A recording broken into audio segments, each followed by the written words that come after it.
Alors on va reprendre donc le spin. Donc c'est la deuxième vidéo en fait sur le spin. On va traiter le spin et le champ magnétique dans cette vidéo et également l'intrication quantique. Donc les états intriqués de spin. Donc on en était à la partie 3. Donc spin et champ magnétique. Donc on va faire les questions une à une hein, puisqu'elles sont assez indépendantes l'une des autres. Bon, enfin indépendantes puisqu'elles elles sont très détaillées donc bon elles permettent de se gérer une à une. Donc on considère que notre système est immobile mais soumis à un champ magnétique orienté selon OZ. L'opérateur associé à l'énergie du système est l'hamiltonien grand H égale 2 mu B SZ chapeau BZ sur H bar où mu B désigne le magnéton de bord, BZ l'amplitude du champ magnétique vertical et SZ chapeau le moment cinétique intrinsèque du spin dans la direction OZ. Donc petit a, les opérateurs SX chapeau et SY chapeau commutent-ils avec l'hamiltonien? Leur état propre plus ou moins suivant X et plus ou moins suivant Y ont-ils une énergie bien définie?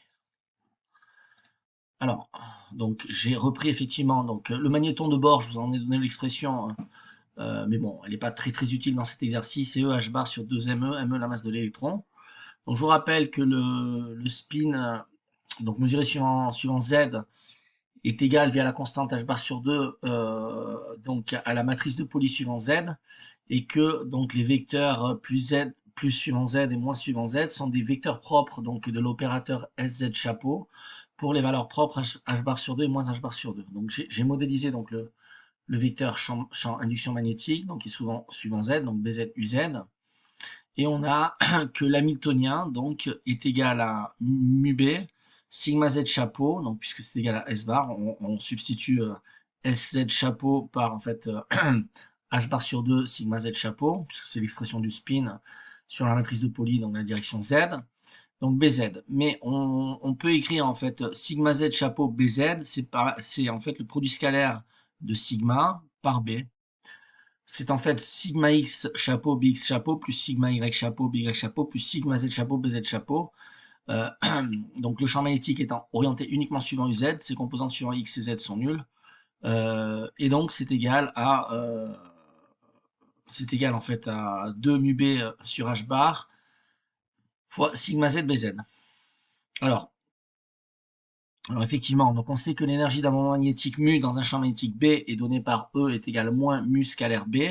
Autrement dit, l'énergie est minimale lorsque mu est aligné suivant B. Donc à ce moment-là, mu et B sont collinéaires. Donc de même sens, si mu est aligné suivant B, et on a donc une énergie minimale, moins mu scalaire B qui est maximum. Puisque le mu scalaire B fait intervenir le cosinus entre U et B qui est compris entre 0 et 1 lorsque U scalaire B, le cosinus de l'angle vaut 1, c'est-à-dire pour alpha égale 0. D'accord? Donc ici, on a la version quantique de cette énergie classique. H bar, c'est l'opérateur associé à la grandeur physique énergie. Donc le moment magnétique de la particule de spin 1,5 est mu B, donc magnéton mu B, fois sigma, sigma. Donc l'opérateur hamiltonien H, donc s'écrit moins mu bar, moins mu scalaire B, H chapeau, donc est égal à mu B sigma Z chapeau BZ. Donc on peut le mettre sous la forme mu B 2 fois SZ chapeau sur H bar, constante de Planck réduite BZ. Voilà.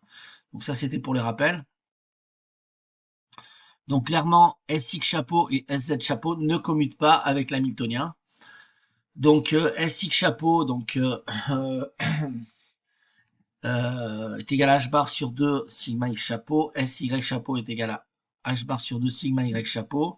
Les vecteurs propres composantes du spin dans la direction x sont plus suivant x et moins suivant x, donc qui ont pour valeur propre respective plus h bar sur 2 et moins h bar sur 2. Les composantes, donc les vecteurs propres composantes du spin dans la direction y sont plus y et moins y, donc qui ont elles-mêmes les mêmes valeurs propres, plus h bar sur 2 et moins h bar sur 2. Donc voilà. Alors, partie de B, donc donner les états propres de l'hamiltonien et les énergies propres associées. Pour simplifier les discussions ultérieures, on exprimera grand H, donc l'hamiltonien, uniquement en fonction de sigma Z, autrement dit la matrice de Pauli suivant Z, la troisième matrice de Pauli, et de la différence d'énergie delta E entre les deux états propres. Donc cette séparation des énergies d'un système en présence d'un champ magnétique porte le nom d'éphésimum. Donc pour avoir une énergie bien définie, il faut être état propre de l'opérateur énergie. Donc donc les quêtes plus suivant x et quêtes moins suivant x ne sont pas vecteurs propres, donc des matrices de Pauli sigma i chapeau, sigma y chapeau, donc ne sont pas vecteurs propres a fortiori de sx chapeau et sy chapeau. Donc on peut écrire en fait le quête plus suivant la direction x comme une combinaison linéaire des vecteurs propres en fait à ce moment-là donc de sz chapeau que sont les quêtes plus suivant z et quêtes moins suivant z. Donc plus suivant le quête plus suivant x va être égal à 1 sur racine de 2, le quête plus suivant z plus 1 sur racine de 2, le quête moins suivant orienté suivant z. Donc remarque, si deux observables commutent, il existe une base de vecteurs propres communs et réciproquement. Donc, si on a effectivement une matrice diagonale, donc on ne peut pas avoir à la fois une énergie bien définie, une composante de spin suivant x bien définie. Alors B, effectivement, dans les états propres, etc. Donc, on va les donner. Donc, on a que effectivement les vecteurs quête suivant plus, quête plus suivant z et quête moins suivant z sont états propres. Donc pour S, Z chapeau et donc a fortiori donc pour la matrice de Pauli sigma z. Et les valeurs propres associées sont les énergies propres, à savoir E plus qui est égal à mu B, BZ et E moins qui est égal à moins mu B, BZ. Donc la différence d'énergie delta E va s'exprimer comme étant la différence entre E plus et E moins. Autrement dit, mu b bz moins mu b bz, 2 fois mu b bz. Et à ce moment-là, on pourra écrire notre opérateur hamiltonien sous la forme 1/2 de la variation d'énergie fois la matrice de Pauli la matrice de Pauli sigma z chapeau. Donc ça, ce serait la forme de l'hamiltonien. Et donc l'effet Zeeman, lorsqu'un atome se trouve dans un champ magnétique, ses niveaux d'énergie se dédoublent. Voilà.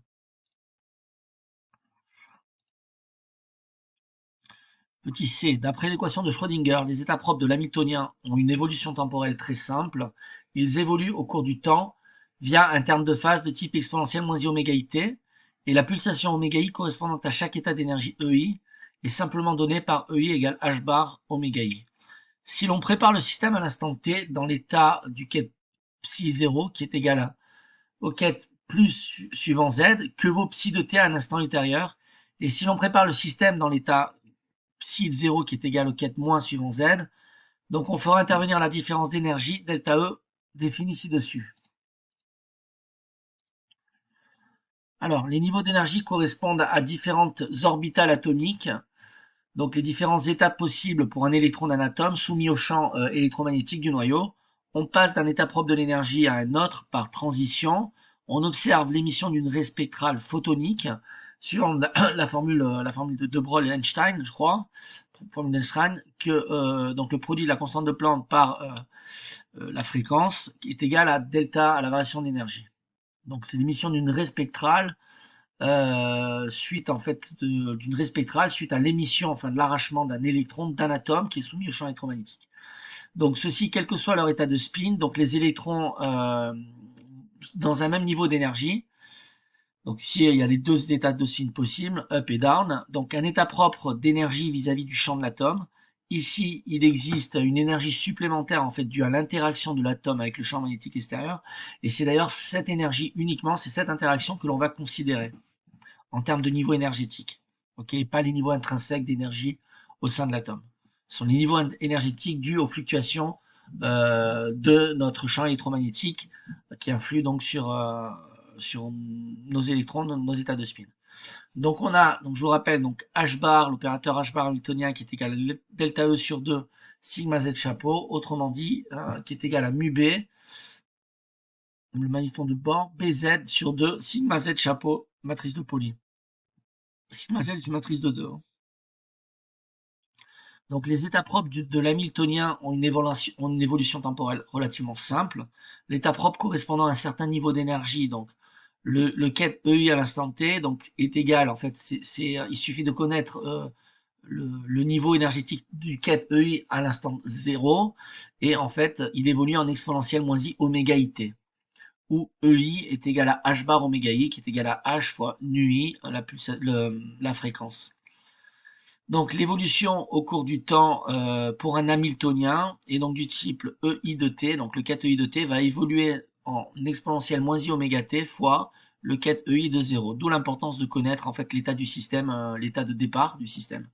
Donc où EI égale h bar oméga est égal à h mu. Le module de l'exponentielle moins i oméga étant égal à 1, l'état du système à l'instant t est un multiple de l'état initial, le ket de EI à l'instant 0.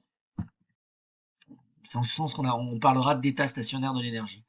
Donc effectivement, alpha E1 plus bêta E2, donc à l'instant t égale 0, donc va évoluer en alpha exponentielle moins i oméga 1 t fois le ket E1, plus alpha exponentielle moins i oméga t fois le ket E2. Ket E1, ket E2 étant les valeurs initiales des quêtes à l'instant t égale 0. Donc effectivement, c'est la propriété base de la physique quantique, la linéarité des opérateurs. Donc même comportement physique, donc il y a exactement le même comportement physique entre le ket E1 et en fait le ket E1 qui est multiplié par un facteur de phase qui est l'exponentielle moins i oméga 1 t. De même, on va avoir le même comportement physique entre le ket E2 et le ket E2 multiplié par le facteur de phase exponentielle moins i oméga 2 t. Mais on n'aura pas le même comportement physique pour la combinaison linéaire, ce ne sont pas les mêmes vecteurs d'état. Et dans une combinaison linéaire, donc ket psi et lambda ket psi, parler de ces combinaisons linéaires, ce n'est pas la même chose. Donc on part du principe. Alors attendez, effectivement, donc voilà. Donc maintenant on en est au D.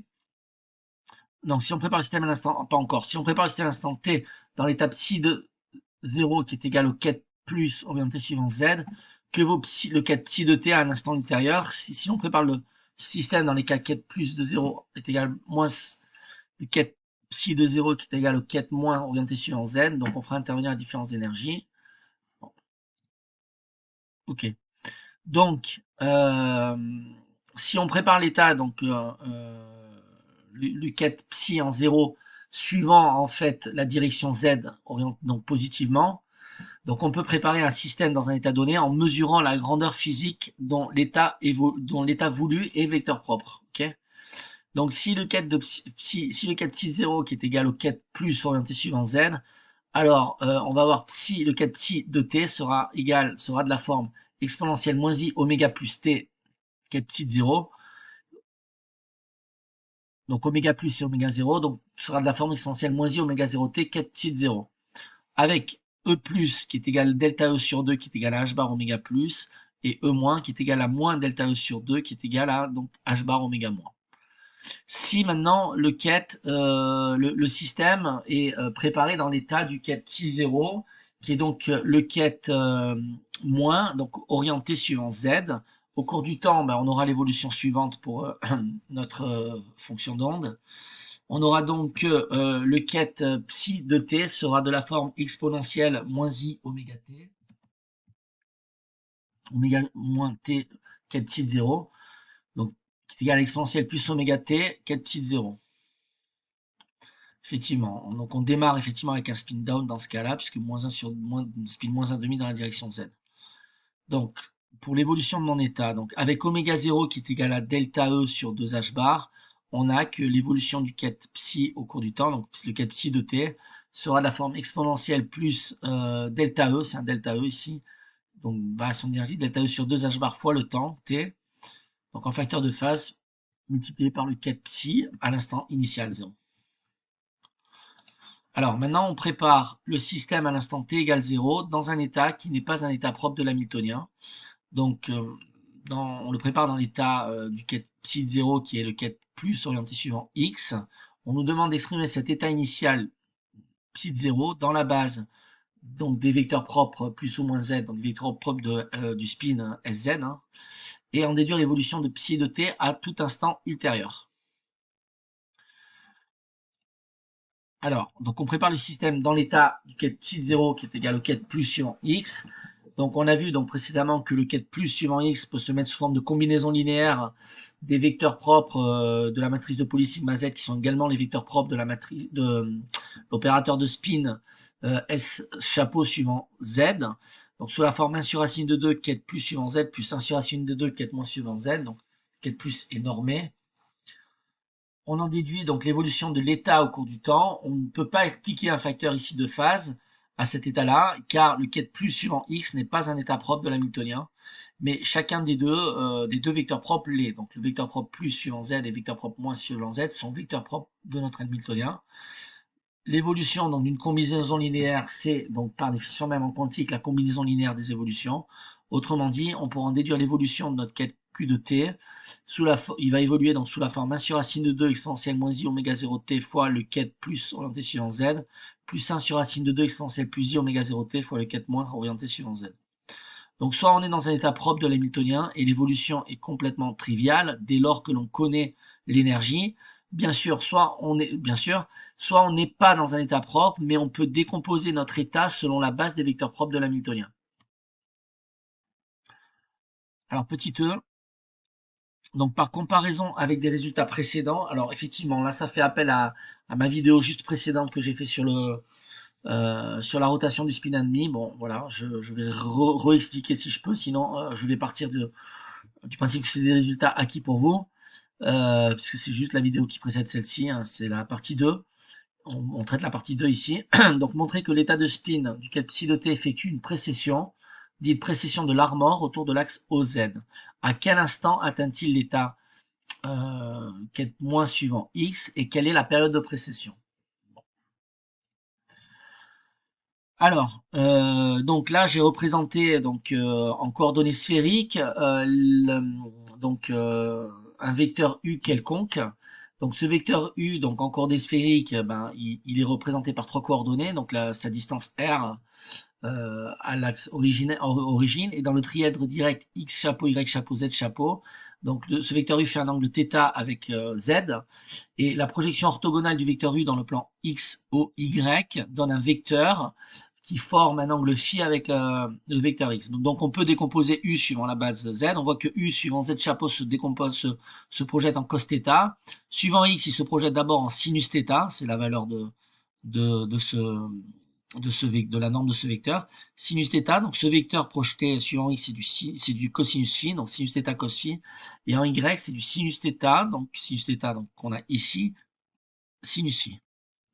Bien, alors le ket plus suivant x correspond à quoi? Ben, ça correspond au cas où u est aligné suivant l'axe des x. Donc pour que u soit aligné suivant l'axe des x, il faut d'abord que u appartienne au plan x, o, y. Autrement dit que θ soit égal à pi sur 2, on le voit clairement. Et par ailleurs, si θ vaut pi sur 2, il faut que l'angle phi soit égal à 0, de manière à ce que la projection de u dans le plan x, o, y soit collinéaire à x chapeau. D'accord? Et là, à ce moment-là, on aura donc un vecteur u qui est orienté suivant le ket plus suivant x. Et dans ce cas-là, ah oui, effectivement, j'ai rappelé donc le résultat que l'on avait montré donc dans la première vidéo sur le spin, que le ket plus, donc pour un état plus du spin positif, donc qu'on mesure h bar sur 2, orienté suivant u, donc se met sous la forme cos θ sur 2, donc ket plus orienté suivant z, plus sinus θ sur 2 exponentielle i phi ket moins orienté suivant z. Donc on l'a décomposé en fait, notre ket plus suivant un vecteur u quelconque en coordonnées sphériques, suivant la base des vecteurs propres du spin suivant z. Puisque ket plus suivant z, ket moins suivant z, c'est sur la base des vecteurs propres. Donc je pars de ceci. Donc, que devient donc ce vecteur pour θ égale pi sur 2 et phi égale 0? Ben pour θ égale pi sur 2, on a un coefficient devant le ket plus suivant z qui est égal à cosinus de pi sur 4, autrement dit 1 sur racine de 2, d'accord? Et ici, exponentielle i phi, ça va être exponentielle 0, i0 ça va être 1, et sinus θ sur 2, ben ça va être le sinus de pi sur 4, autrement dit 1 sur racine de 2 également. Et on retrouve bien que le ket plus suivant x est donc égal à 1 sur racine de 2 ket plus suivant z, plus 1 sur racine de 2 ket moins suivant z. Ok? Maintenant, on parle de l'état, enfin, on a l'évolution de l'état q de t, donc sous la forme 1 sur racine de 2 exponentielle moins i oméga 0 t ket plus suivant z, plus 1 sur racine de 2 exponentielle i oméga 0 t ket moins suivant z, et on veut retrouver le q et le phi, enfin le θ et le phi qui lui correspond. Donc comme ça, je saurai dans quelle direction mon vecteur pointe. Alors, exponentielle i oméga 0 t fois le ket de psi pointe dans la même direction que le quête de psi exponentielle oméga 0t, c'est un facteur de phase. Et on a exponentielle i oméga 0t qui est au quête psi de t, qui est égal à 1 sur racine de 2, quête plus suivant z, plus 1 sur racine de 2, exponentielle 2i oméga 0t, quête moins suivant z. Donc on a multiplié par exponentielle i oméga 0t ici. Donc l'exponentielle i oméga 0t par exponentielle moins i oméga 0t, ça fait 1. Et là, on va avoir donc exponentielle i oméga 0t fois exponentielle i oméga 0t. C'est pour cela qu'on se retrouve avec un exponentiel en 2i oméga 0t. Donc pour θ sur 2 est égal à pi sur 4 et phi égale 2 oméga t est égal à delta E fois t sur h bar, et bien à ce moment-là, on va voir que l'état psi de t va évoluer donc en θ égale pi sur 2 et phi va varier au cours du temps. Donc ça correspond à une rotation de la direction dans laquelle pointe le spin à vitesse angulaire constante, hein, c'est phi point la vitesse angulaire. Donc on a bien une précession en fait autour de l'axe OZ. Ok, donc on va avoir une précession autour de l'axe Z, puisque effectivement, on va faire varier psi à pour θ égale pi sur 2, puisque le vecteur il sera dans le plan x ou y, et il va tourner comme ça dans le plan x ou y. Donc on a une précession du spin autour de l'axe Z. D'accord, donc le spin il précesse autour de la direction du champ B, puisque le champ B est suivant Z. On a exprimé donc l'état comme une combinaison linéaire des états propres de l'hamiltonien, car on sait comment ils évoluent. À quel instant maintenant, donc c'était la question au lieu d'effectuer la seule mesure, façon d'éviter une constante traitement. Donc, à quel instant atteint-il l'état du quête moins, quelle est la période de la précession? Eh bien, le quête moins suivant x va être atteint lorsque phi vaut pi. Donc, on aura donc le quête moins donc suivant x. Donc, on aura donc effectivement un vecteur qui sera orienté suivant moins x. Ok. Donc, et lorsque pi, donc phi, donc la phase ce sera phi égale pi. Or, la phase c'est 2 oméga 0t, donc pour un instant t qui est égal à pi h bar sur delta E. Autrement dit, à l'instant t qui est égal à h constante de Planck sur la variation d'énergie, on aura donc atteint l'état quête moins suivant x. Donc, c'est l'instant où le spin s'est entièrement retourné et pointe dans la direction opposée de sa position de départ. Donc la période de la précession étant le temps qu'il faut pour effectuer un tour complet, donc vitesse angulaire. On a la vitesse angulaire phi point qui est donnée par 2 oméga 0 qui est égal à delta E sur h bar. À t égale 0, on mesure plus h bar sur 2. Bon, d'accord. Ok, donc ça c'est la deuxième partie. Donc c'est ce qu'on dit effectivement. Calculer l'évolution de la probabilité de mesurer le résultat spin-up dans cette direction. Donc on effectue une mesure du spin suivant OX. Même question avec une mesure selon les axes OY et OZ. Ok. Donc on a psi de t, le cas de psi de t, donc qui est égal, on l'a vu, à 1 sur racine de 2, 4 plus suivant z. On l'a décomposé suivant les vecteurs propres du spin suivant z. Plus 1 sur, 1 sur racine de 2 exponentielle i phi de t, 4 moins suivant z, qui est égal à 1 sur racine de 2, 4 plus suivant z, plus 1 sur racine de 2 exponentielle i de oméga 0t, 4 moins suivant z. Donc, quelle est la probabilité de trouver plus h bar sur 2 quand on mesure sx chapeau? Donc, on cherche à mesurer la grandeur sx chapeau. On voudrait écrire cet opérateur comme une combinaison linéaire des états propres de sx, car une fois que j'ai cette combinaison linéaire, la probabilité d'obtenir plus h bar sur 2, c'est simplement effectivement le modulo carré du coefficient du quête plus suivant x. Et la probabilité d'obtenir moins h bar sur 2, c'est le modulo carré du coefficient du quête moins suivant x. Ça parce que les vecteurs quête plus suivant x et quête moins suivant x donc, constituent une base orthonormée et sont vecteurs propres de l'opérateur s du spin suivant z. Donc on va exprimer maintenant on va décomposer le quête plus suivant z et le quête moins suivant z dans la base donc orthonormée qui nous intéresse, autrement dit la direction du spin qui nous intéresse, la direction qui nous intéresse c'est le quête plus suivant x et quête moins suivant x.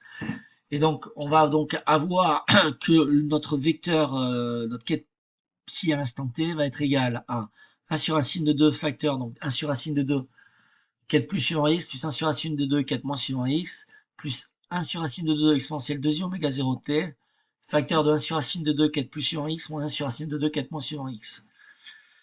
Donc, suivant l'axe des x, en fait, on regroupe les termes communs, d'accord? On regroupe x, le 4 plus suivant x, tous les termes qui sont en 4 plus suivant x et tous les 4 qui sont en 4 moins suivant x, indépendamment. Donc, suivant le 4 plus suivant x, on va avoir 1 sur 1 demi de 1, facteur de 1 plus exponentielle 2i oméga 0t, donc 4 plus suivant x. Sur le 4 moins suivant x, on va avoir 1 demi de 1 moins exponentielle 2i oméga 0t, 4 moins suivant x. D'où une autre expression donc du même vecteur du quai psi de t. Donc on va avoir quai psi de t qui va s'écrire 1 demi de facteur de exponentielle 1 demi facteur de 1 plus exponentielle de i oméga 0 t fois le quai plus suivant x. Donc ça, quai plus suivant x, donc il y a pour valeur propre plus h bar sur 2, plus 1 demi facteur de 1 moins exponentielle de i oméga 0 t fois le quai moins suivant x dont la valeur propre est moins h bar et dont la valeur propre associée est moins h bar sur 2. La base, donc constituée des 4 plus suivant x et 4 moins suivant x, est adaptée à la mesure donc, de Sx chapeau, l'opérateur de spin suivant x, car les vecteurs 4 plus suivant x et 4 moins suivant x sont les états propres de mon opérateur, de l'opérateur en question, savoir Sx chapeau. Donc, on développe, on a donc un quart facteur de 1 plus exponentielle 2i oméga 0t facteur de 1 plus exponentielle moins 2i oméga 0t.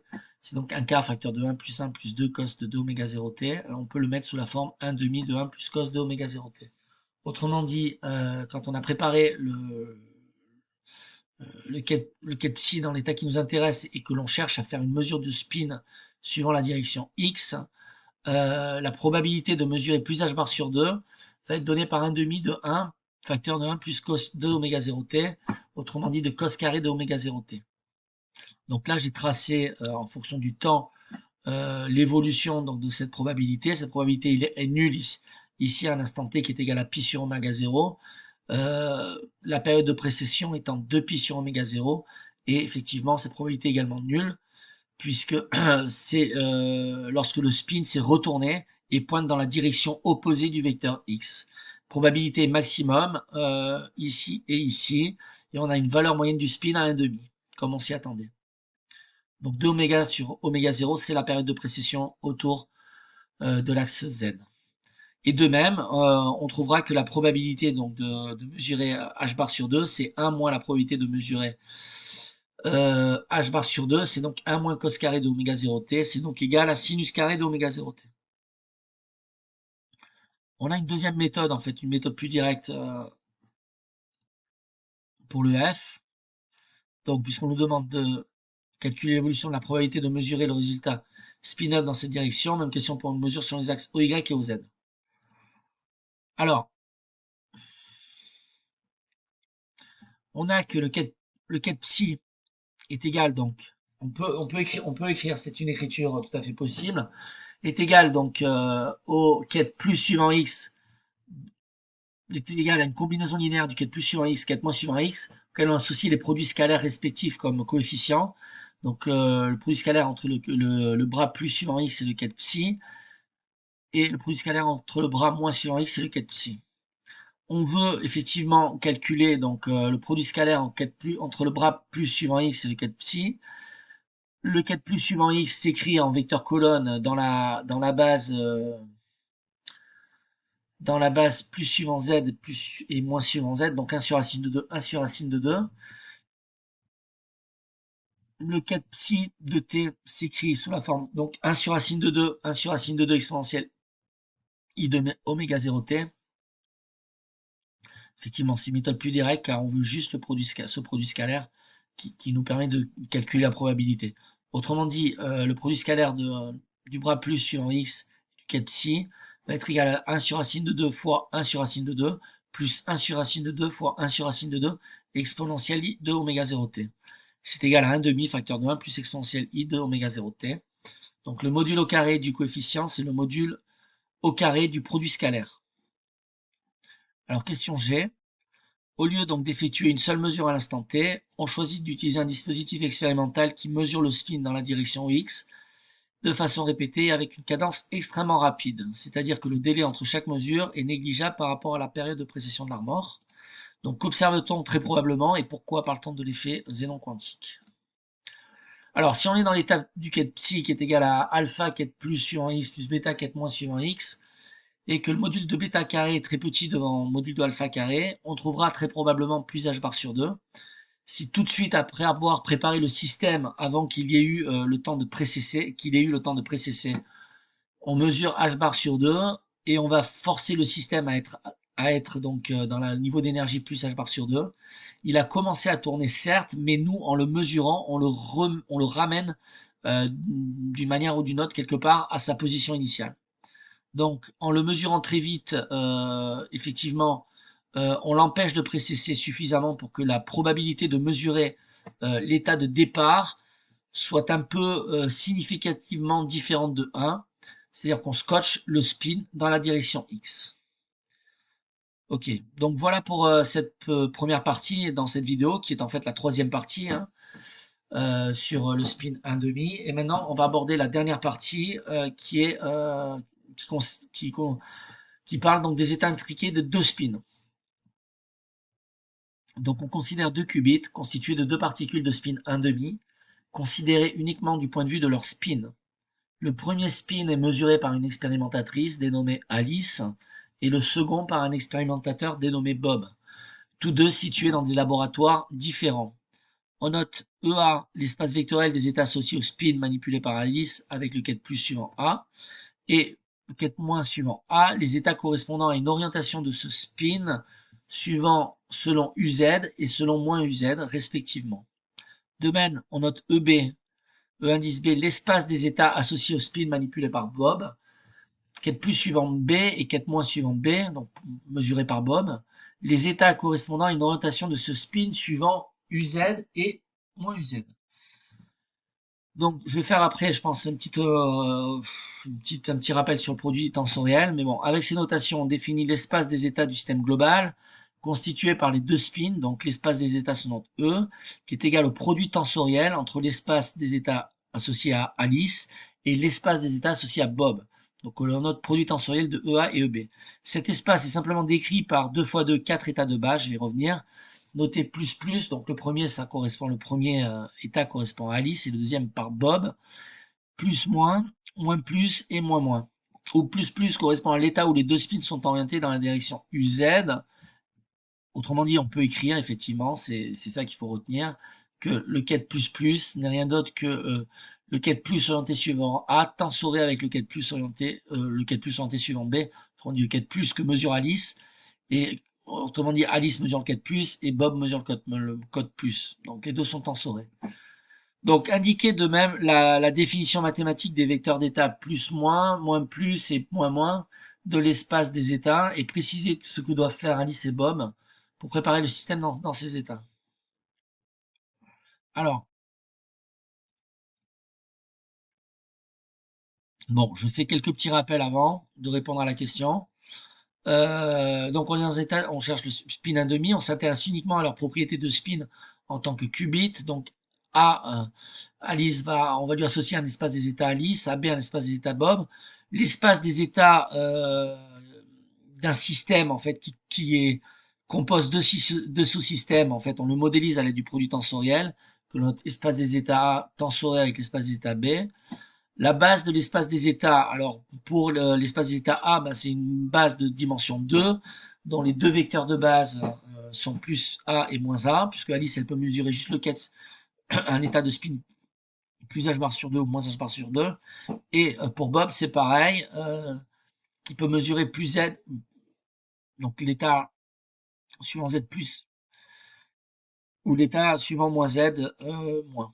Ok, donc on a donc deux opérateurs, les opérateurs SZ chapeau A qui est auto-adjoint admissien et qui émet deux valeurs propres, plus h bar sur 2, moins h bar sur 2.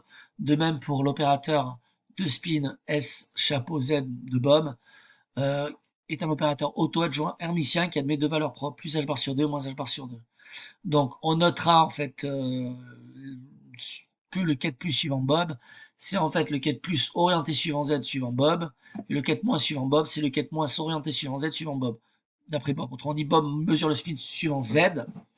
On a que l'espace associé au produit tensoré, c'est la somme des dimensions d'espace. Autrement dit, EA est de dimension 2, EB est de dimension 2, et donc mathématiquement, nécessairement, E, qui est le produit tensoré de EA par EB, sera de dimension 4. Autrement dit, il existe une base orthonormée de dimension 4 pour cet espace. C'est la suivante, on l'a décrit. Donc, on l'a décrit, donc 4 plus plus, 4 plus moins, 4 moins plus, 4 moins moins. Donc, ce sont 4 vecteurs de base. Donc, ce vecteur-là décrit un état où le spin d'Alice est dans l'état plus 1,5 et le spin 1,5 de Bob est dans l'état plus également. Donc, et ça aussi qu'il faut retenir, c'est une simplification, en fait, une notation simplificatrice. Donc, dire que donc on a l'état plus pour le spin de A, tensoré avec l'état plus pour le spin de B, c'est égal par définition au quête plus plus de AB. Et on nommait de noter AB, on nommait de noter effectivement AB, et on note simplement, par simplification, plus plus. Le plus correspond toujours le premier à Alice, d'accord? Il y a vraiment l'ordre, c'est ce qu'il y a de plus important, en fait, c'est l'ordre qui est important dans le produit tensoré. Et quand on passe du quête au bras, c'est pareil, hein, c'est pas. Donc si on prend le bras associé à ce quête, le premier plus créé et pour Alice reste pour Alice, ok? Donc pour ne pas traîner effectivement des notations complexes, on décide de mettre en premier le signe correspondant au spin 1,5 d'Alice et en deuxième celui de Bob. Donc ceci constitue bien une base de l'espace des états produits tensoriels, dès lors que le quête plus et le quête moins constituent une base des sous-espaces individuels. Alors donc, on va donc répondre à la question A. Préciser que doit faire Alice et Bob pour préparer le système dans ses états. Donc on a donc l'état plus pour le qubit en fait que va mesurer Alice, tensoré avec l'état moins pour le qubit que va mesurer avec Bob, et l'état moins pour le qubit mesuré par Alice, tensoré avec le quête moins pour le qubit mesuré par Bob. Donc l'état du spin d'Alice que l'on va noter quête psi pour de 1 appartient donc à l'espace d'état de A, et donc lui va mesurer donc en fait un spin suivant x, donc qui va être positif ou négatif suivant ux. Donc on va lui associer donc un vecteur au sein de l'espace vectoriel des vecteurs du premier spin.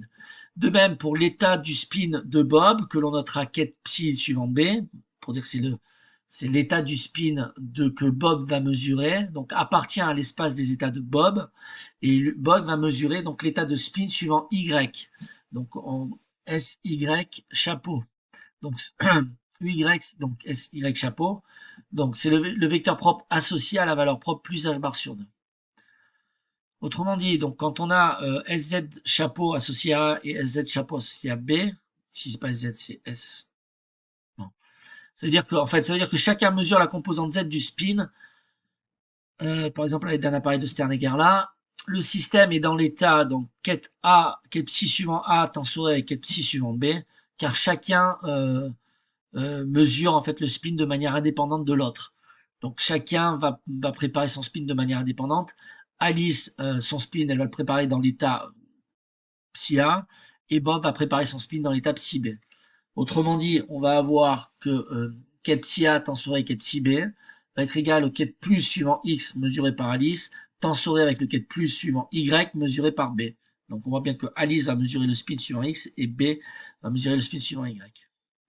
Et on sait que donc le quête plus mesuré par Alice suivant x tensoré avec le quête plus mesuré par Bob suivant y est une combinaison linéaire des états de base, plus et plus moins, moins plus et moins moins. Donc en mesurant la composante de spin, on peut trouver soit deux résultats possibles en fait, c'est soit plus h bar sur 2, on a un spin positif suivant la direction qu'on mesure, ou moins h bar sur 2, et on a à ce moment-là un spin négatif suivant la direction que l'on mesure. Sens du vecteur, ok? Donc, et ce, quelle que soit la direction de mesure. Donc ici, chacun mesure la composante du spin suivant z. Donc si l'on prend effectivement le cas où l'état du qubit d'Alice est une mesure en fait quête plus suivant x, et que si vous avez un spin qui pointe suivant z, donc on voit bien qu'il est orthogonal à, donc uz est orthogonal à ux, une mesure du spin suivant ux en moyenne sera 0. Et comme les seules valeurs possibles sont moins h bar sur 2 plus h bar sur 2 du spin, on les aura aléatoirement de manière équiprobable, 1,5 donc. Autrement dit, la probabilité de mesurer plus, c'est 1,5 fois 1,5, c'est 1/4. C'est également, de par équiprobabilité, la probabilité de mesurer plus, moins, qui est égale à la probabilité de mesurer moins, plus, qui est égale à la probabilité de mesurer moins, moins. Donc les deux spins sont indépendants, d'où la multiplication des probabilités qui est possible. Les résultats de mesure de Alice et Bob sont indépendants. Ici, on a des états non intriqués. Bon voilà, ce qu'on avait répondu en fait. On a répondu, on suppose qu'Alice prépare son spin A correspondant à un spin orienté suivant UZ. Bob, son spin à l'étape 6B correspondant à un spin orienté suivant Y. Ils mesurent ensuite leur spin respectif suivant la direction OZ sans aucun calcul, donner probabilité d'obtenir le résultat de mesure. Correspondant à l'état plus plus, même question pour les états plus moins, moins plus et moins moins. Le résultat de mesure obtenu par Alice est-il relié au résultat de mesure obtenu? Alors pour le C, donc, retrouver ce résultat par le calcul en exprimant l'état global donc, du système, donc qui est modélisé par le quête psi. Le quête psi qui est donc le produit tensoriel entre le quête psi associé à Alice et le quête psi associé à Bob, dans la base des états plus plus, plus moins plus et moins moins. On utilisera donc la propriété de distributivité du produit tensoriel. Alors, on a donc l'état global de notre système qui est le quête psi, qui est donc au qubit d'Alice mesuré sur la direction X dans l'état plus, tensoré avec le qubit de Bob mesuré dans la direction Y en état plus. Et on a la décomposition en fait du quête plus suivant X dans les vecteurs propres qui nous intéressent, qui sont les vecteurs propres du spin S sapo de Z. Donc quête plus suivant X, c'est 1 sur racine de 2, quête plus suivant Z, plus 1 sur racine de 2, quête moins suivant Z. Donc exprimé dans la base plus Z et moins Z. Et on a également, bon, voir les questions précédentes, vidéos précédentes, que le quête plus suivant Y, c'est 1 sur racine de 2, quête plus suivant Z, plus I sur racine de 2, quête moins suivant Z. Donc on l'a vu en faisant intervenir les matrices de police. Ok. Bon, autrement dit, l'état de notre système psi va pouvoir se mettre, donc on substitue simplement les valeurs du quête plus et quête moins donc à ce produit tensoriel, va se mettre sous la forme, donc 1 sur racine de 2 quête plus mesuré par Alice suivant Z, plus 1 sur racine de 2 quête moins mesuré par Alice suivant Z, le tout tensoré avec 1 sur racine de 2 quête plus mesuré par Bob suivant Z, plus I sur racine de 2 quête moins mesuré par Bob suivant Z. Donc on développe ici, car le produit tensoriel par linéarité est distributif, en fait il agit comme une multiplication, d'où l'état de notre système psi va se mettre sous la forme 1 demi, puisqu'on fait du 1 sur racine de 2 fois 1 sur racine de 2, quête plus mesuré suivant Z d'Alice, tensoré avec le quête plus mesuré suivant Bob de Z, donc c'est cette partie-là, plus 1 demi, et cette fois-ci on va faire le produit de ça par ça, plus 1 demi, donc de I fois, donc qui sort en fait du produit tensoriel, quête plus mesuré par Alice suivant Z, tensoré avec le quête moins mesuré par ah non là bon c'est ici c'est ce terme là mesuré par Bob suivant Z plus on fait à ce moment-là ce terme là.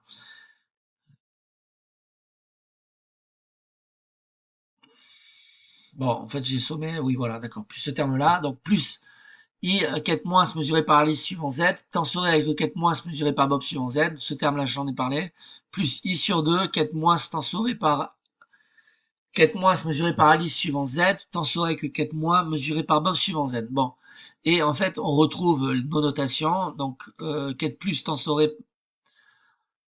suivant Z tensoré avec le quête plus suivant Z pour Alice Bob, c'est le quête plus plus. Voilà. Ici on retrouve le quête moins moins. Le premier moins correspond en fait à la mesure d'Alice, le deuxième moins correspond à la mesure de Bob. Ici c'est pareil, c'est du moins plus.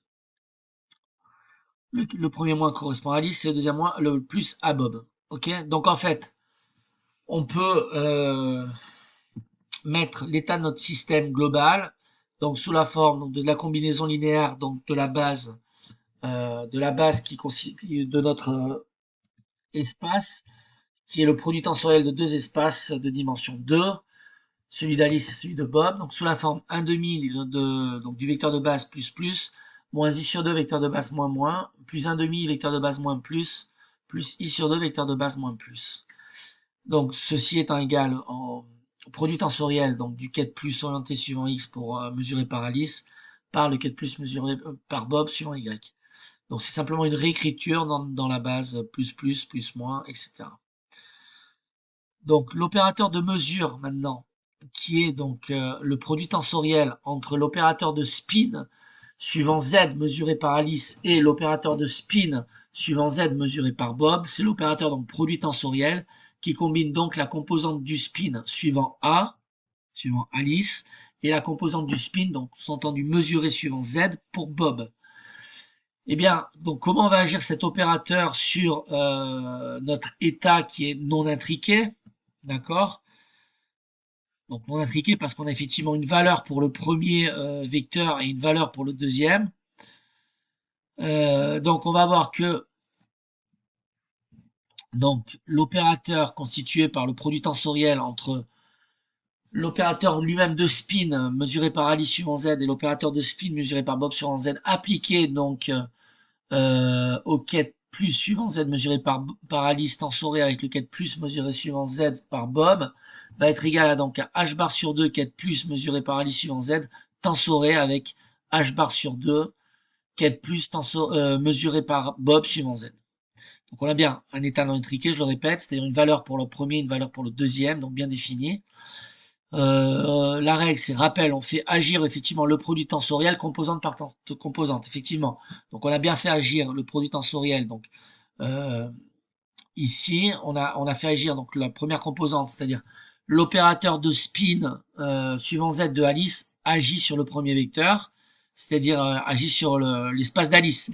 Et l'opérateur de spin tensoré de Bob va agir sur le vecteur propre de Bob. Donc on a bien une action composante par composante du produit tensoriel. Alors, alors tous ces états, on l'a pas fait la préparation. Ok. Donc, l'action sur la partie de Alice plus l'action sur la partie de Bob. Donc, effectivement, on a une action sur la partie d'Alice plus une action sur la partie de Bob. J'ai mis ici sous cette forme. Donc, chacun va agir donc, dans son sous-espace. Et donc, on va avoir du h bar carré sur 4 fois le quête plus mesuré suivant Z par Alice, tensoré avec le quête plus mesuré par Bob suivant Z, qui est égal tout simplement à h bar sur 4 avec notre notation simplificatrice quête plus plus. Donc ce vecteur-là, le quête plus plus, est bien un vecteur propre de l'opérateur correspondant à la mesure qu'on effectue. C'est-à-dire que Alice va mesurer suivant Z et Bob va mesurer suivant Z. Donc ce vecteur propre donc est bien un vecteur propre pour la valeur propre h bar sur 4. Autrement dit, effectivement, on a bien que l'opérateur donc composé donc du produit tensoriel entre le spin mesuré par Alice suivant Z et le spin mesuré par Bob suivant Z qui agit donc sur le quête plus moins est égal in fine à moins h bar sur 4 sur ce même vecteur. Donc on peut donc dire que le vecteur plus moins est un vecteur propre de l'opérateur LZ chapeau A tensoré avec LZ chapeau B pour la valeur propre moins h bar sur 4. Bon, de même pour voilà, pour l'autre. Donc je fais un petit rappel ici utile avant qu'on passe à la question D. Donc puisque effectivement on l'a vu, en estimant l'état global, on utilisera la propriété de distributivité. Donc rappel, si on a un état psi qui se met sous forme d'une combinaison linéaire des quêtes GI où l'ensemble des vecteurs GI, des quêtes VI sont des vecteurs propres de l'opérateur grand G chapeau avec pour valeur propre GI, d'accord? Alors si on mesure la grandeur physique grand G, on obtient donc la même chose que si on était dans l'état GI avec la probabilité module de alpha I au carré. Donc si l'état est normé, donc sinon on divise par la somme sur I des modules d'alpha I carré. Donc la probabilité de mesurer plus c'est un quart, équiprobable à la probabilité de mesurer plus moins un quart, qui est égale à la probabilité de mesurer moins plus un quart, qui est égale à la probabilité de mesurer moins un quart. Si chacun préparait un spin dans une direction quelconque, il faudrait écrire le produit tensoriel pour connaître les coefficients dans la combinaison linéaire des vecteurs de base. Et on aurait les probabilités respectives. Donc toujours, donc de là c'est important de toujours, quand c'est possible, d'écrire l'état du système comme un développement des vecteurs propres de la base de la grandeur que l'on mesure. Et à ce moment-là, la probabilité, c'est le module donc au carré du coefficient correspondant. Alors maintenant, la question D. On prépare maintenant le système global dans l'état S. En fait, S, on verra, ce sera pour singulier, qui est égal à 1 sur racine de 2, donc ket plus moins le ket moins plus. Alice et Bob effectuant des mesures selon OZ, donc tous les deux vont mesurer le spin suivant OZ de manière indépendante, je suppose. On nous demande de déterminer la probabilité pour chacun d'eux d'obtenir le résultat up. Déterminer ensuite la probabilité conditionnelle pour qu'Alice obtienne up si Bob a mesuré down et commenter en imaginant qu'Alice et Bob sont à des années-lumière de distance. Donc l'état singulier S est égal à 1 sur racine de 2, ket plus moins le ket moins plus. Donc l'opérateur S, donc on s'intéresse à l'opérateur de spin mesuré par Alice suivant Z, tensoré avec l'opérateur de spin mesuré par Bob suivant Z également.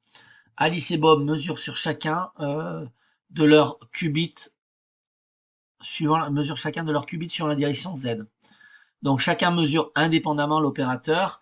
Ça va correspondre. Donc l'opérateur qui correspond à cette notion d'indépendance, en fait, ça veut dire que la mesure d'Alice sera égale à l'opérateur S chapeau suivant Z mesuré par Alice, tensoré avec l'identité I chapeau suivant B, donc pour dire qu'on ne touche pas le qubit de Bob.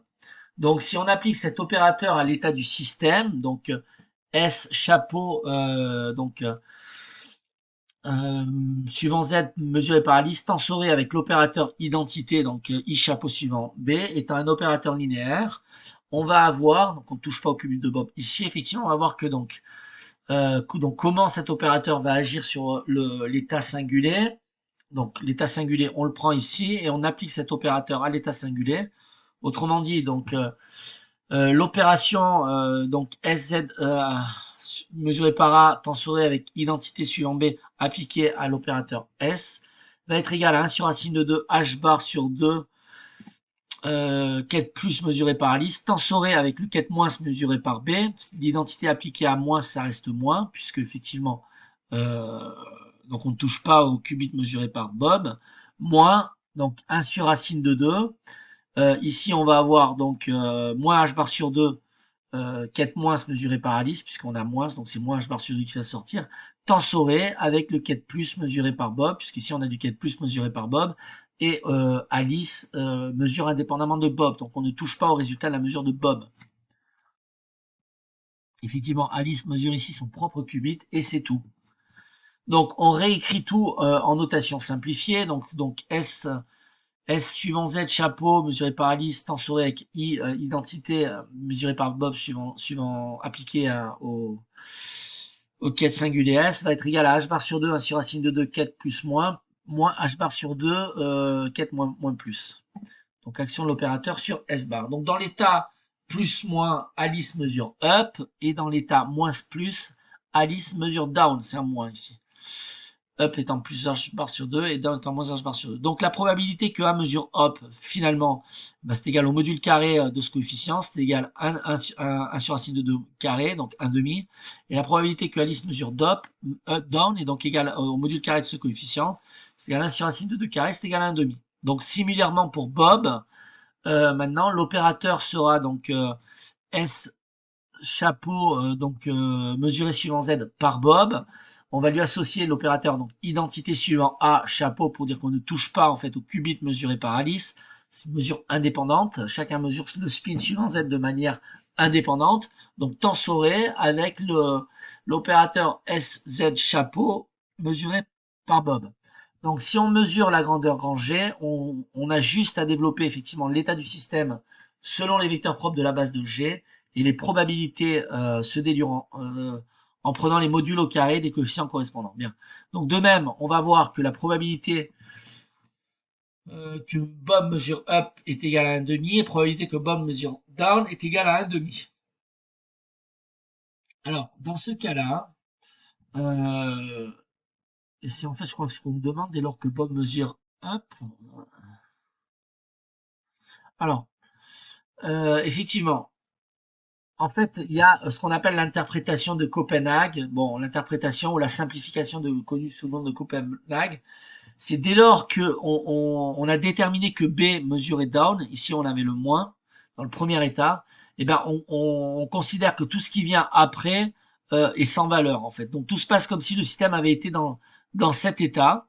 Donc S supposé va être égal à 1 sur racine de 2 cet état, et on néglige tout ce qui vient après. Donc cet état c'est quête plus, donc Alice va mesurer plus et Bob va mesurer moins, puisque par hypothèse, on dit que B mesure down.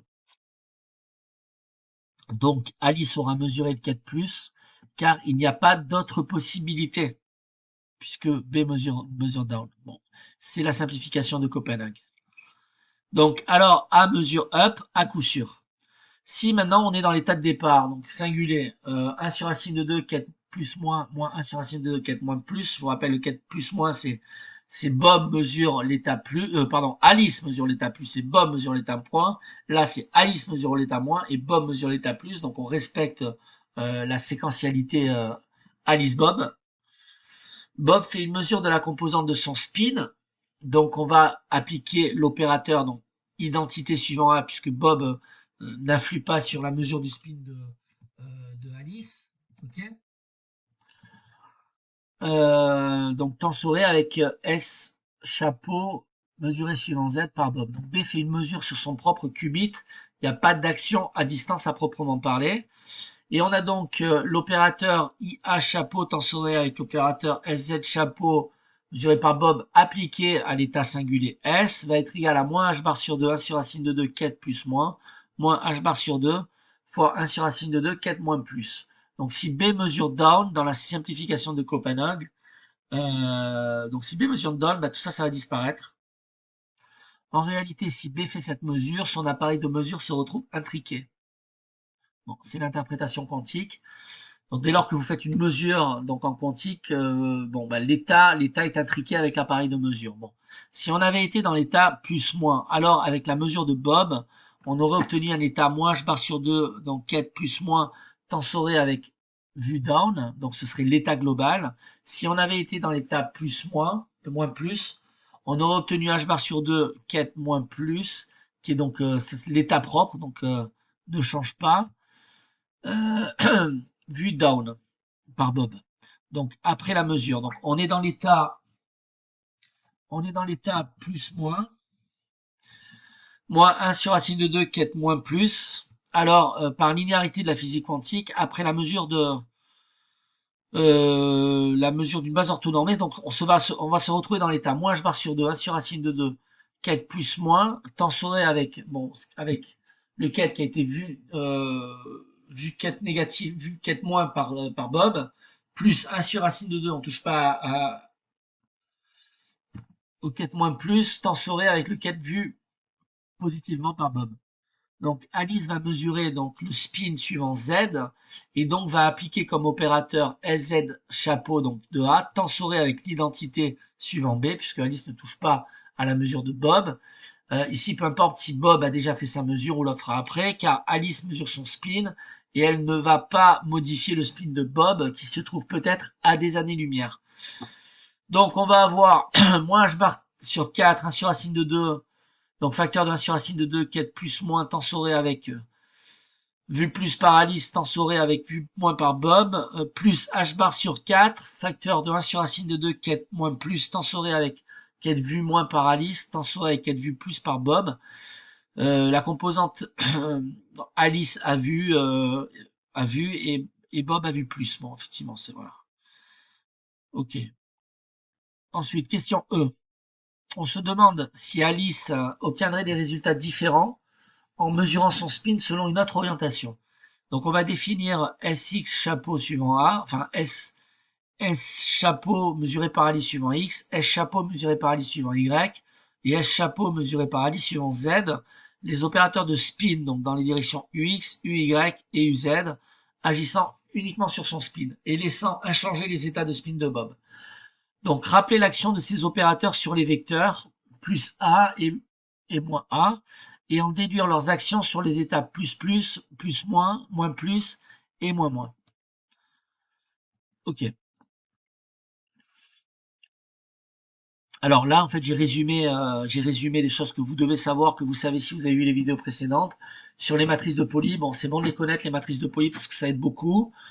Donc on a donc les opérateurs S chapeau mesuré par I suivant X, S chapeau mesuré par I suivant Y, et S chapeau mesuré par I suivant Z. Bon, eh ben on va voir que S chapeau mesuré par I suivant Z appliqué au quête plus par rapport à l'Is, c'est H bar sur 2 quête plus par rapport à A. Pourquoi? Parce que le quête plus mesuré par Alice, c'est un vecteur propre de l'opérateur SZ chapeau mesuré par Alice pour la valeur propre H bar sur 2.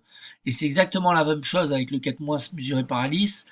Le vecteur quête moins mesuré par Alice, c'est un vecteur propre de l'opérateur S chapeau mesuré par Alice suivant Z pour la valeur propre moins H bar sur 2.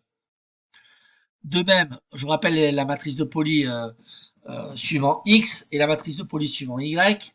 On a la matrice de Pauli suivant X, c'est du 0, 1, 1, 0. Et suivant la deuxième matrice de Pauli, c'est 0i moins i 0. D'où les résultats qui suivent, hein, puisque vous savez que le spin S chapeau, c'est H bar sur 2 fois la matrice de Pauli correspondance suivant la direction. Autrement dit, Sx chapeau, c'est H bar sur 2 sigma i chapeau. Sy chapeau, c'est H bar sur 2 sigma Y chapeau, et SZ chapeau, c'est H bar sur 2 sigma Z chapeau.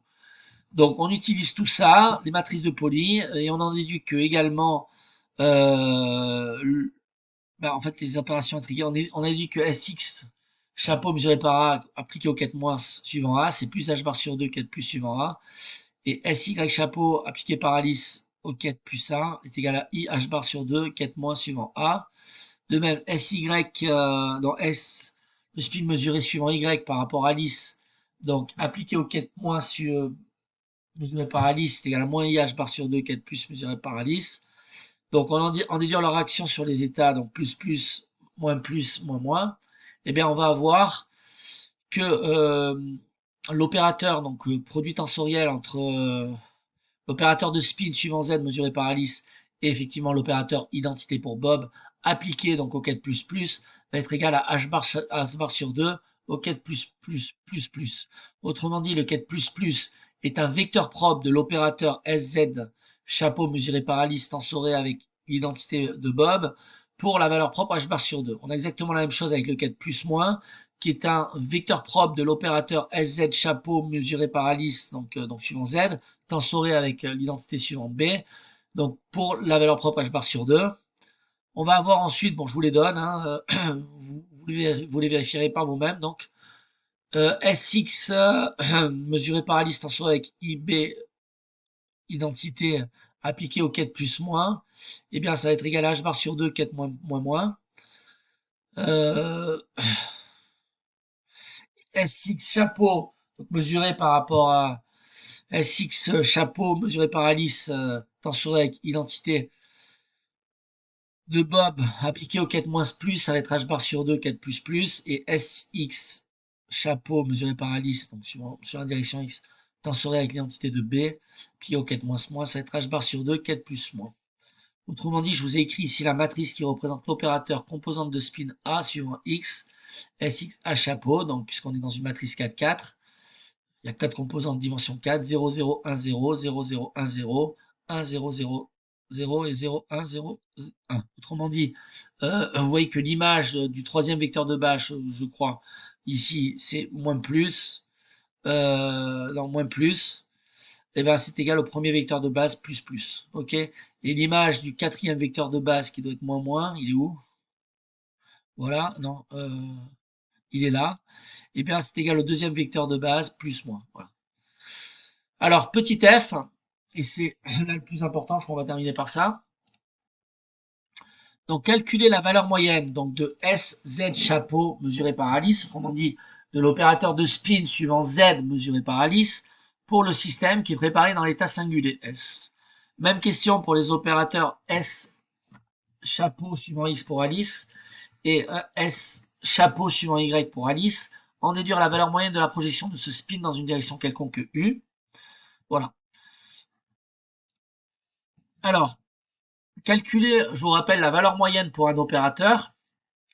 Ici, l'opérateur de spin mesuré suivant Z par Alice pour le système dans l'état singulier. c'est le prendre en sandwich en fait entre le bras et le ket, donc de l'état correspondant. Donc d'abord, on peut aussi d'abord regarder l'action donc sur l'état singulier, donc c'est ce que je vais faire ici. Mais c'est une manière de calculer, hein. Il y a d'autres manières pour le calculer, mais ça c'est la valeur moyenne en fait de l'opérateur. Donc en fait, donc on prend la valeur moyenne puisque on prend, j'ai oublié le produit tensoriel ici. Bon, donc l'opérateur de spin mesuré suivant Z par Alice tensoré avec l'opérateur identité suivant Bob appliqué à l'opérateur appliqué aux quêtes singulier S et donc égal. Donc je vous rappelle qu'on fait le produit composante par composante, mais bon, je réécris le vecteur singulier est égal à SZ chapeau mesuré par Alice, donc suivant Z, l'opérateur de spin mesuré par Alice suivant Z, tensoré avec l'identité suivant de Bob, appliqué donc au vecteur qui est vecteur singulier, je vous le rappelle, 1 sur racine de 2 plus moins, moins 1 sur racine de 2 moins moins. Et donc c'est égal, on le fait composante par composante, 1 sur racine de 2, h bar sur 2 plus h bar sur 2, moins moins. Donc SZ va garder les spins, effectivement. Ben, donc SZ ne touche pas au suivant directement. Donc la probabilité de h bar sur 2 quand on mesure cette grandeur physique, c'est comme donc les quêtes plus moins et moins plus. Donc ce sont des états propres pour les valeurs propres plus h bar sur 2 et moins h bar sur 2. Et on en déduit les probabilités. La probabilité de h bar sur 2 c'est 1,5. Et la probabilité de moins h bar sur 2 ce sera 1,5. Donc maintenant, pour la mesure du spin suivant x par Alice, donc tensoré avec l'identité suivant b appliquée aux quêtes singulier. Donc c'est égal à h bar sur 2 fois 1 sur racine de 2 moins 1 sur racine de 2 plus. Et donc, lorsqu'on fait l'opération de moyenne, ben, on trouvera 0, ça nous donnera la valeur moyenne de la composante du spin suivant x mesurée par Alice. Et donc la valeur moyenne de la composante du spin mesurée par z, mesurée suivant z par Alice, c'est 1,5 fois h bar sur 2 moins 1,5 fois h bar sur 2, autrement dit c'est 0. Et bien on va trouver exactement la même chose pour les autres. Je vous ai écrit ici le détail, d'accord. Je vous laisse faire les calculs tranquillement et vérifier que vous obtenez bien les mêmes résultats. Effectivement, lorsqu'on a effectivement l'opérateur SY mesuré sur Y par Alice tensoré avec l'identité suivant B prend sandwich entre le quête S et le quête S et le bras S, c'est égal à 0 car on a on a en fait toutes les vecteurs qui sont orthogonaux 2 à 2. Donc dans l'état singulier de S, on a une spécificité qui est la suivante, c'est que la valeur moyenne du spin mesuré suivant Z est égale à la valeur moyenne du spin mesuré suivant X, qui est égale à la valeur moyenne du spin mesuré suivant Y, qui est nulle. Or, on a vu que S chapeau mesuré par Alice suivant un vecteur U quelconque exprimé en coordonnées sphériques, c'est égal au produit scalaire entre S chapeau mesuré par Alice et le vecteur U. C'est égal à UX S chapeau de X plus UY S chapeau de Y plus UZ S chapeau de Z, où X, UY, UZ sont les composantes du vecteur U en cartésienne. Ok, donc si on fait la valeur moyenne donc du spin mesuré sur un vecteur quelconque de U par Alice appliqué aux quêtes singulier S, on obtient la moyenne de la composante du spin de Alice suivant la direction U lorsqu'on est dans l'état singulier plus S. Bien, lorsqu'on fait cette opération, ben, on obtient donc ça, et ça c'est égal à 0. Donc la moyenne de la composante du spin suivant n'importe quelle direction de l'espace, c'est 0. Autrement dit, on ne peut pas dire que la moyenne du spin pointe dans une direction. Lorsque le système est dans l'état du quête singulier S, on ne peut pas attribuer au spin de valeur moyenne. Il n'y a pas de valeur moyenne spécifique pour le spin de Alice. On est dans un état dit intriqué. Donc, par exemple, cet état-là que j'ai décrit n'est pas un état intriqué. Effectivement, le ket psi A tensoré avec le ket psi B ne peut pas être factorisé, ne peut pas être factorisé sous cette forme non intriquée. On est dans un système intriqué de 2 qubits où il n'est pas possible d'identifier précisément un état pour le premier qubit et un état pour le second qubit. Par contre, l'état du système global est parfaitement bien défini. Ok, voilà pour cette deuxième vidéo qui a été plus sur le moment magnétique du spin et sur l'état intriqué. Les premières vidéos étaient plus basiques sur le spin, sur la rotation du spin.